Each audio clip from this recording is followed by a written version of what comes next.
Να σας ρωτήσω μήπως ξέρετε τι είναι η snacks. Το ανθρώπινο στόμα πόσα δόντια έχει? 30. Με τους φρονιμίτες. Ποιος το διάβασε, τους 4. Θα σας δώσω άλλη μια ευκαιρία, ανεβείτε. Πάνω από 20. Θα βοηθήσω. Είμαι λίγο. κάπου στο 32. 32 ή 30. Κλειδώνετε? 32, ναι. Πολύ σωστά. 2-2.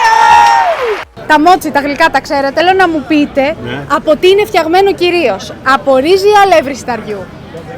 Ρύζι. Ρύζι, νομίζω. Κλειδώνεις. Ρύζι. Κλειδώνετε? Ναι, ρύζι, εντάξει. Πάρα πολύ σωστά. Η κρέμα ανάμεσα από τα Όρεο τα μπισκότα, τι χρώμα είναι? Άσπρη ή μαύρη? Άσπρη. Είναι άσπρη. Είναι ολόασπρη. Εντάξει, άσπρο. Άσπρη, μπράβο, έτσι. Θα σας δώσω εγώ τώρα αυτά εδώ να σας γλυκάνω που παίξατε και θα σας δώσω και εγώ ένα κουπόνι για να έχετε 20% στην πρώτη σας παραγγελία. Οκ, ευχαριστώ πάρα πολύ που ήσασταν στο βίντεο. Να σας φέρω τώρα γλυκάκι να σας κεράσω. Αυτό και θα σας δώσω και ένα κουπόνι 20%. Πρώτη σας παραγγελία έχετε 20% έκπτωση.